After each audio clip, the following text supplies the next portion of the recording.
Bom, meus amigos, vamos continuar a nossa leitura do livro de Tobias. Nós agora vamos para o segundo capítulo dessa trama, que é ambientado no século VII a.C., na região da Síria, e no período do cativeiro das tribos do norte, um período que vai de 721 a 612 a.C. E o livro, como nós já vimos anteriormente, começa com a história daquela família judia, da tribo de Neftali, que é deportada para Nínive, e a família que é composta pelo pai Tobit, a mãe Ana e o filho Tobias. Nós vimos no primeiro capítulo os altos e baixos, ou seja, o Tobit, o pai, ele era um homem que foi sempre fiel, era sempre fiel, e exatamente por isso, às vezes, encontrava incompreensão e até ameaças muito duras. Mas ele, como dizia, e nós líamos anteriormente, ele, mesmo quando tinha perdido tudo, não tinha perdido o principal, que era a sua família. Mas agora há um novo ingrediente, e é um ingrediente de um sofrimento maior e de uma doença, que é esse segundo capítulo, que é um capítulo bastante importante para a gente entender toda a história do livro e a história da própria vida do Tobit, do pai. No reinado de Azar-Adon, pude voltar para minha casa, e foi-me devolvida minha esposa Ana com meu filho Tobias. Em nossa festa de Pentecostes, a festa das semanas, foi-me preparado um excelente almoço, e reclinei-me para comer. Interessante notar aquilo que ele sempre era muito fiel às suas raízes, às suas tradições. Os judeus, eles tinham uma festa, a festa das semanas, que era uma festa que era das grandes festas do mundo judaico. Estava relacionada com as colheitas, também com a lei que se tinha recebido no Sinai, e ele, mesmo no exílio, celebrava essa festa de Pentecostes. Nós sempre associamos a festa de Pentecostes com a vinda do Espírito Santo. É que, efetivamente, o Espírito Santo ele veio sobre os apóstolos na festa judaica de Pentecostes. Mas ele estava nessa situação, se reclinou, ou seja, os judeus eles comiam reclinados, não propriamente sentados a uma mesa, e diz assim: quando puseram a mesa, com numerosos pratos, disse ao meu filho Tobias, olha que inserção bonita, filho, vai procurar entre os nossos irmãos deportados em Nínive algum pobre de coração, fiel, e traze-o aqui para comer conosco. Esperar-te-ei até que voltes, meu filho. Então, ele não quis começar a refeição sem que se fosse procurar alguém, algum judeu, que estivesse naquela situação e que não tivesse a condição dele, que não pudesse celebrar aquela festa. E pede para o filho ir buscar. É uma coisa bonita isso. Eu acho que mostra também algum aspecto da própria educação. Ele poderia pedir que algum outro fizesse isso, mas pediu para o próprio filho, ensinando o filho a viver aquilo que era um princípio que ele tinha muito metido, que era a preocupação com os outros. Nós vimos no primeiro capítulo a preocupação que ele tinha com os dízimos, com os órfãos, com as viúvas, e também com aqueles que não tinham a mesma sorte que ele. Saiu, pois, Tobias à procura de algum pobre dentre nossos irmãos, e quando regressou disse: meu pai. Respondi: então, filho. Continuou Tobias: pai, há um homem do nosso povo que acaba de ser assassinado, foi estrangulado e depois lançado na praça do mercado, e ainda está lá. Naquele dia de alegria, uma tristeza pungente. Levantei-me imediatamente, deixei meu prato intacto, fui tirar o homem da praça e o coloquei num quarto esperando o pôr do sol para enterrá-lo. Aquilo mesmo que ele fazia sempre, não deixar insepultos os corpos dos judeus. Tornei a entrar, lavei-me e tomei a refeição na tristeza, recordando-me das palavras que disse o profeta Amós contra Betel. Sim. Vossas festas se converterão em luto, e os vossos cânticos em lamentações. E eu chorei. Depois, quando o sol se pôs, saí cavei uma fossa e o sepultei. E aqui aparece uma condição que sempre se dá na vida de quem é fiel, que é a incompreensão. A incompreensão que, no caso aqui, vem sob a forma de escárnio. Meus vizinhos diziam rindo de mim: ele já não tem mais medo. É preciso lembrar que minha cabeça já fora posta a prêmio por tal motivo. Nós líamos isso anteriormente, no capítulo anterior. Na primeira vez ele fugiu, e no entanto ele de novo a sepultar os mortos. Ou seja, para que complicar a vida? Fique na sua. Você não pode fazer nada. E na verdade que na nossa vida, muitas vezes nós temos que ter a coragem de complicar. De complicar não pelo nosso orgulho, mas complicar por cumprir o dever, que é o que acontece aqui. Naquela noite tomei banho e fui para o pátio da casa e deitei-me junto ao muro do pátio, com o rosto descoberto por causa do calor. Não reparei que havia pardais acima de mim no muro. Caiu-me nos olhos excremento quente, produzindo neles manchas brancas. Fui aos médicos para me tratar, mas quanto mais me aplicavam pomadas, mais as manchas me cegavam, até que fiquei completamente cego. Fiquei cego durante 4 anos, e todos os meus irmãos se afligiam por minha causa. E Aicar cuidou do meu sustento por 2 anos, até que partiu para Elimaida.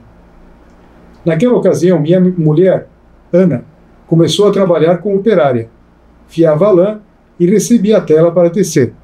Ela a entregava aos fregueses e estes lhe pagavam o preço. Então, um novo revés.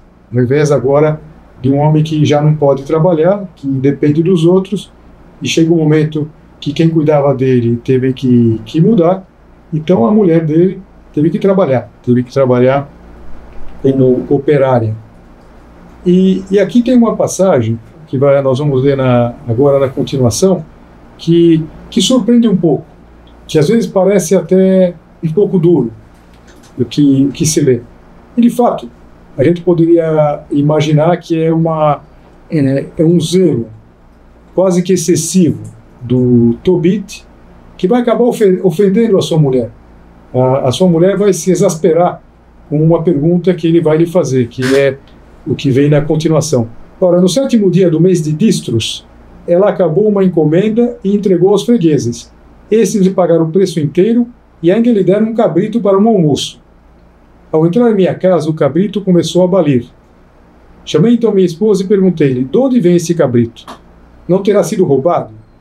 Devolve a seus donos, porque não podemos comer coisa roubada. Ela me disse: é um presente que me foi dado além do meu salário. Mas não acreditei nela e ordenei-lhe que o devolvesse a seus donos, envergonhando-me por causa dela. Então ela replicou: onde estão as tuas esmolas? Onde estão as tuas boas obras? Todos sabem que isso te acarretou. Eu acho que a gente tem que desculpar Tobit e desculpar Ana. Tem que desculpar Tobit por uma coisa equivocada que ele fez, que foi acusar injustamente a sua esposa de ter pego uma coisa que ela não tinha pego. E ela ficou ofendida, ele queria, com toda razão. E desculpar também Ana, que naquele momento, eu sempre imagino essa cena entre lágrimas, que ela, fazendo tudo para levar para frente a família, ela teve um desabafo que evidentemente estava equivocado. Onde estão as tuas esmolas? Onde estão as tuas boas obras? Alguma coisa que nos faz lembrar, inclusive, o livro de Jó, porque, de fato, no livro de Jó, há um momento em que a esposa, como que contrasta, coloca em xeque a fé do seu esposo. Valeu a pena? Quer dizer, é um momento forte aqui desse relato, de quando, além de tudo, de repente ele ficou cego e, apesar de cumprir bem a lei de Deus, apesar de fazer todas as coisas de uma maneira muito correta, inclusive na dificuldade, que ele não queria minimamente uma coisa que não fosse sua. Então, acho que a gente aprende nessa passagem, nesse capítulo, o que nós não podemos nunca fazer. Nós não podemos fazer as coisas erradas esperando que depois vai dar tudo certo. Ou não podemos fazer, num determinado momento da nossa vida, uma coisa errada para que depois se conserte. Não. Esse homem queria sempre proceder retamente, que é quase que o refrão dessas nossas leituras aqui, que é o homem que procede diretamente, e ele vai encontrar a salvação de Deus. Agora, nós nos perguntamos sempre, eu procedo retamente? Também em situações dramáticas, difíceis, como essa pela qual passava o Tobit. Bom, meus amigos, vamos agora ler o 3º capítulo do livro de Tobias, que na verdade é um capítulo mais curto, em que o Tobit, o pai, vai fazer uma oração. E é um modelo de oração, porque nós vemos a oração de uma pessoa que está profundamente desolada. Ele começa precisamente assim, com a alma desolada, suspirando e chorando, comecei esta prece de lamentação. Eu acho que a gente não consegue ler esta passagem sem entrar um pouco no clima daquilo que sofria o Tobit. É um homem que, por causa de ser justo, nós vimos nos 2 capítulos anteriores, como ele falou, sempre ser justo diante de Deus, diante dos demais, a ponto de não querer minimamente aceitar uma coisa que não fosse sua. E, de repente, ele começou a sofrer a incompreensão, já sofria a incompreensão de todos os seus vizinhos, e talvez aquele último momento em que a sua esposa Ana falou, onde estão as tuas boas obras? Para que serviu tudo isso? Isso foi muito forte para ele. Então, com a alma desolada, suspirando e chorando, comecei esta prece de lamentação. Então vamos ler a prece de Tobit. Tu és justo, Senhor, e justas são todas as tuas obras. Todos os teus caminhos são graça e verdade, e tu és o juiz do universo. Ou seja, ele começa não se queixando, não começa a oração dizendo, meu Deus, por que me acontece isso? Não, Deus é justo, tu és justo, Senhor. Todos os teus caminhos são graça e verdade. E agora, Senhor, lembra-te de mim. Olha para mim. Não me castigues por meus pecados, nem por minhas inadvertências, nem pelas de meus pais. Nós sabemos que no mundo dos judeus, no Antigo Testamento, às vezes existia essa visão que se pagava também pelos erros dos antepassados. Não me castigues, pois pecamos em tua presença e desobedecemos a teus mandamentos, e nos entregaste ao saque, ao cativeiro, que era a situação dele. Ele tinha sido deportado, estava na Síria, em Nínive, ao cativeiro e à morte, aos escárnios, à zombaria e ao vitupério de todos os povos entre os quais nos dispersaste. E agora, todas as tuas sentenças são verdadeiras, quando me tratas segundo minhas faltas e as de meus pais. Pois não obedecemos às tuas ordens, nem caminhamos na verdade diante de ti.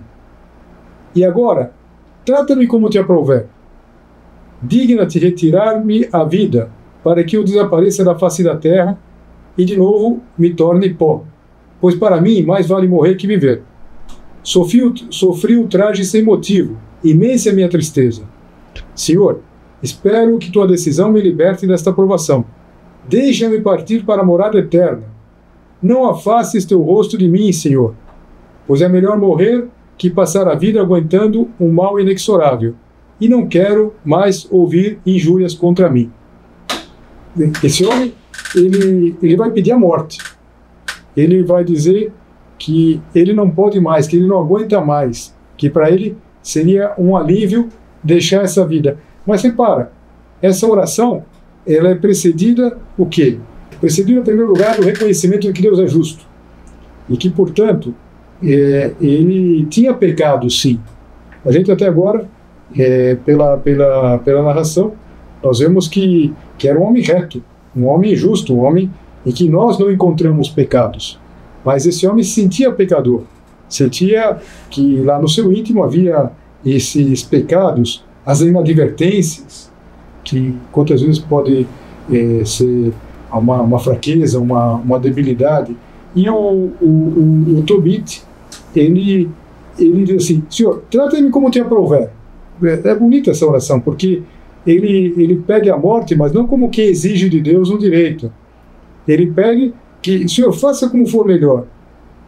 Digna-te retirar minha vida. Quer dizer, eu prefiro sair, mas não faça-se a minha vontade, mas a tua. A gente pode ver então, uma semelhança, claro, uma semelhança infinitamente menor entre aquela oração que nosso Senhor Jesus Cristo faz no Horto das Oliveiras. E ele está certo de que a decisão de Deus é a melhor. Não afastes teu rosto de mim, Senhor. É bonito ver essa forma de oração. Por quê? Porque todos nós podemos passar por dificuldades assim. Nós podemos passar por situações extremas, duras. É interessante que nesse capítulo 3 é apresentada uma outra personagem, uma personagem que é a Sara, que passa por uma situação muito similar. Naquele mesmo dia, aconteceu que Sara, filha de Raguel, habitante de Ecbátana, na Média, teve também de ouvir insultos de uma serva de seu pai. Ela fora dada 7 vezes em casamento, e Asmodeu, o pior dos demônios, matara seus maridos um após o outro, antes que se tivessem unido a ela como esposos. A serva lhe dizia: És tu que matas teus maridos. Já foste dada a 7 homens, e não foste feliz sequer uma vez. Queres castigar-nos por terem morrido teus maridos? Vai procurá-los e que nunca se veja de ti filho nem filha. Naquele dia a alma de Sara se encheu de tristeza. Ela se pôs a chorar e subiu ao quarto de seu pai com a intenção de se enforcar. Interessante isso. Aqui a gente já vê uma outra alma, um outro desespero, bem mais pungente que o de Tobit, mas uma pessoa que já não suportava a vida. E é interessante que algumas das traduções desse livro não aparece esse particular, não aparece esse versículo, mas que eu acho que nos serve para nós entendermos sim o extremo a que tinha chegado a dor de Sara. Mas refletindo, pensou: talvez isso sirva para que injuriem meu pai e lhe digam: tinhas uma filha única, amada, e ela se enforcou porque se sentia infeliz. Não posso consentir que meu pai, em sua velhice, desça acabrunhado à mansão dos mortos. É melhor que, em vez de enforcar-me, suplique ao Senhor que me envie a morte, para não ter de ouvir injúrias durante a minha vida. E naquele momento, estendendo as mãos para a janela, orou assim. Novamente uma oração. A gente vê que essa moça passou por um processo interior diferente do Tobit, mas os dois já não podem mais suportar os sofrimentos. E ela foi à janela, estendendo as mãos. Às vezes se pensa que nesse gesto era um estender as mãos na direção de Jerusalém, de onde eles tinham sido deportados, de onde estavam afastados. Bendito sejas tu, Deus de misericórdia. Bendito seja teu nome pelos séculos, e que tuas obras te bendigam para sempre. Volto agora meu rosto e levanto meus olhos para ti. Que tua palavra me livre da terra, pois não quero mais ouvir ultrajes. Tu sabes, Senhor, eu estou pura. Homem algum me tocou. Não desonrei meu nome, nem o nome de meu pai na terra do meu cativeiro. Sou a filha única do meu pai. Ele não tem outro filho para herdar. Não tenho junto a si irmão algum, nem parente a quem eu me deva reservar. Já perdi 7 maridos. Por que deveria eu ainda viver? Se não te apraz, Senhor, dá-me a morte, olha-me com compaixão, e não tenha eu que ouvir injúrias. Novamente, a aceitação da vontade de Deus.